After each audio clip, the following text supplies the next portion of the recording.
The details matter so much in this game, and it's very easy to lose sight of them in combat. Paying attention to the details can give you an edge on your competition and help you understand how you should play engagements from moment to moment in the arena. Knowing that your team is being sent by the first place team and your point totals are close enough that you're going to get past tells you that you need to lock in and make sure that you get the eliminations. Knowing how long it takes to steal a cash out and knowing how much time is left in a round are critical aspects of knowing whether or not it's worth going for your own steal. In this case, with only 13 seconds left, I knew I had to hit all headshots, and the second I got the elimination, I had to start the pool. There was no room for error, and I knew that when I started to make this play. Paying attention to vault rotations and cash out completion times is also incredibly important. In this case, knowing that I need to abandon this steal because there's no way we're going to get it with just me alive, taking my teammate's trophy and rotating towards where the next vault is headed to that just opened at hospital gives us the chance to get a bit of a reset and cut off the vault runner before they get here.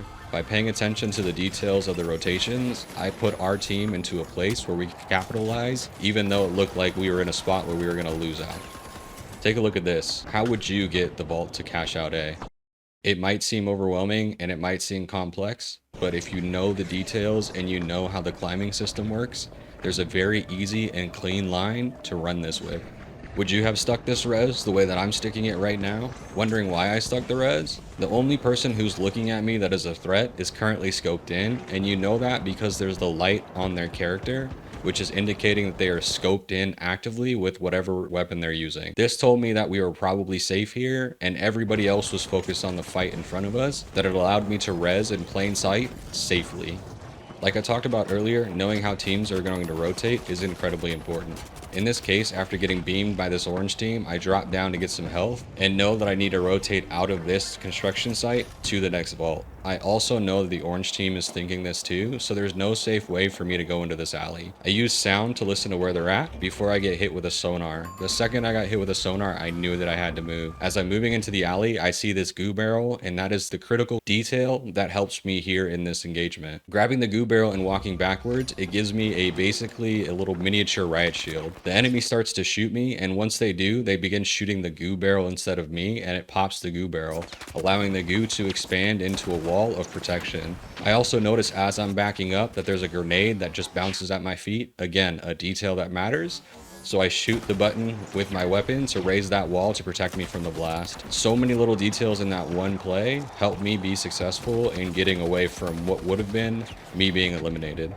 Knowing where cash outs are going to spawn and where vaults are going to spawn, while they follow essentially the same logic, it's really easy once you understand the basic concepts. Here you're going to notice that I recognize both B and A are on the same side of the map, and all of the fighting is currently happening on this side of the map. So it makes the prediction of knowing where the next ones are going to go really easy.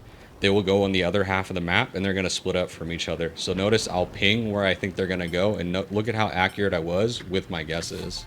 Super accurate. I nailed 3 out of 4 just by understanding the basics of the spawn system. The details matter in this game, and learning to master them will make you the best contestant possible in the arena. Sometimes the details aren't just knowing the depths of a piece of equipment or how a spawn system works, and sometimes it's just understanding that the arc of a throwable could only come from one place, revealing where an enemy might be hiding. Simple things like that are also the details that will help you win fights. In other cases, it's just being aware of how certain things interact with each other. In this case, mesh shield will block projectiles through walls, so I can put myself in this safe place while also protecting my teammate from damage. It's a really small detail, but in this case, it's super helpful for both me and the teammate. While sound plays a pretty big role, there are times when you might not be able to hear everything super clear.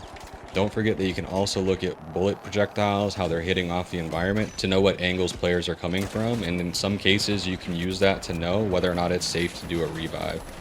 Sound is one of the best details in this game, and learning to listen to it will help you a ton in winning fights and engagements. It can help you understand where enemies are pushing from to either get an elimination when you really need to, or sometimes it can help you just know where to position yourself to be in the safest place possible to finish up a res. Learning to use sound will take you much further in the arena than most other details will in this game.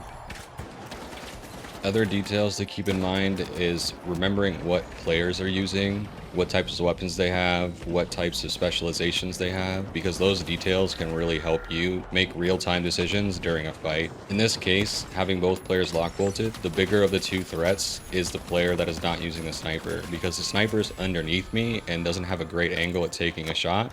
So I know that I need to take out that other player first before I focus a sniper. Not paying attention to those details is a two-way street. In this case, I didn't know this purple heavy had a winch, and that's on me for not paying attention. But it ended up giving them one of the best eliminations I've seen in the game in a long time, sent me flying with a jump pad winch. Super, super cool. Sometimes the game will remind you about the details the hard way. In this case, I forget to listen to the anti-grav, as the anti-grav has a different sound effect for when it's just placed to when it's just about to go away. And in this case, it makes me lose the cash out steal right when I was about to get it, which would have put us back into the game and given us a chance at qualifying in this tournament. Sometimes it just doesn't work out in your favor, but you can learn from that and be better about it for the next time.